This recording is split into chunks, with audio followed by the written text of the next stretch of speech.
3 other times, I think, 3 or 4. I would say the best thing is not call attention to the fact that you're improvising. Act like this is your act. So treat it like a set, and you don't have to worry about the material. You just have to keep talking. I personally love it better than stand-up. Ladies and gentlemen, will you welcome the never-before-seen set list of Kirkman! Thank you, Paul. Thank you guys for having me. Oh, so the other day this weirdest thing happened. I was writing at this coffee shop. You know, when I meet someone, I tend to fall in love within the first 2 minutes. And so I usually just write poems for them because I'll meet someone and I'll be like, I know I'm in love with them. So then we'll go out and I'm like talking through dinner, like, hey, so like our kids will look like this and just stuff like that.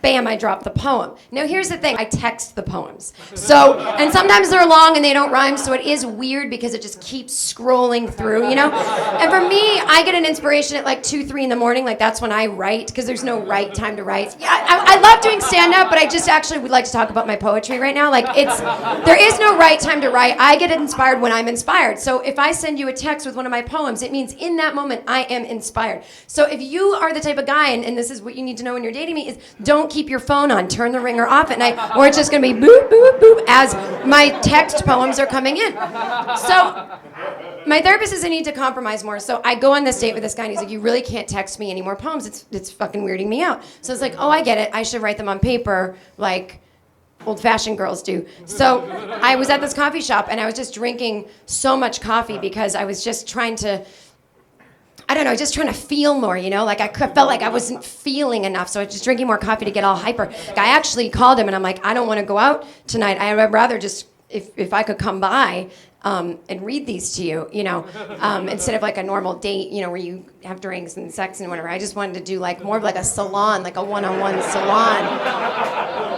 And so I'm sitting there, and I get, my heart starts racing, and I'm like, well, I have good health insurance, so I call an ambulance.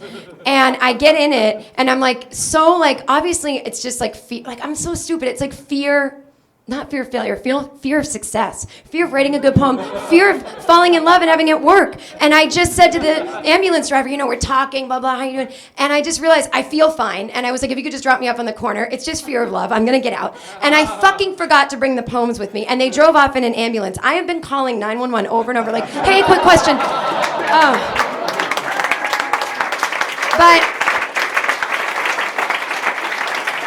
okay, so I feel like meth would be a bad drug for me because I like to display things, and I feel like with meth, I think it's a powder. I feel like it would get too blown away. I can't put it in a nice dish or something. Just be here's meth, the way you could with Klonopin or something like that, and then have it in your little. So I just feel like it's not something that I can have on display. I love having wine at home, just bottles and bottles at my bar. But meth is so ugly to look at.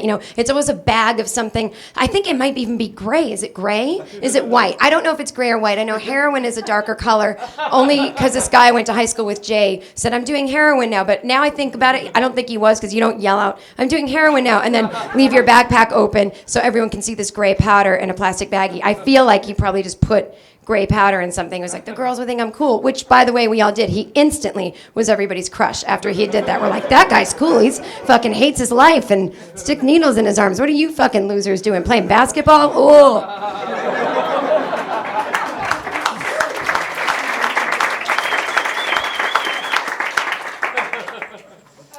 I do feel like in life, if you fight dirty but then can't take it back, you should be able to be crybaby immunity. That's just something you should be able to. If someone's like, I care about you, and I'm like, how could you fucking care about me, you fucking psycho? What's wrong with you? And they're like, God, just don't react that way. I care about you. And I'm like, oh, sorry, crybaby immunity. There's that kind of thing where I'm like, I don't want to talk about how what I just did affected you. I just want to do what I do, and then I get I pull the card out, and then we're fine, right? We're eventually gonna be fine. Let's just be fine now. That's a shorter bit. Here's the thing. Okay. nobody wants to plan their funeral because you're afraid, well, what if I plan my funeral? Will I die tonight? Like, is it some weird omen I'm getting? I feel like every night when I think about what I want my funeral to look like, I'm like, oh, I can't plan it though because then I'll drop dead. So my thing that I want to do is I want to say this out loud to everybody. It's not a joke. It's just something I really wanted to talk about tonight, is I have a vision for my funeral. And honestly, if I could do this for a living, I'd be like, I'm a funeral home visionary. You can come to me and tell me what your funeral should be, and I'm not going to write it down or freak you out or put it in a will. I'll just remember it. And then when you die, I show up at your parents' house. I'm like, they wanted to play the soundtrack to Superman. That's what they said. And they want a birthday cake to celebrate their first day in the next life. That's what they want. Don't blame me. I'm just a funeral home visionary. Thank you guys. Have a great night. I think it went well. I feel like they were laughing. It's kind of weird because I don't really care if they laugh or not because I know like this isn't my act. And I can say whatever, so if they're not laughing, I'm like, yeah, well, I just thought of it, so screw you. I'm never scared, but I'm mentally ill, so that's why. I like to stand up and take risks. If it's funny, bonus. If it's not, then whatever, I tried. Because I'm a crazy comedian.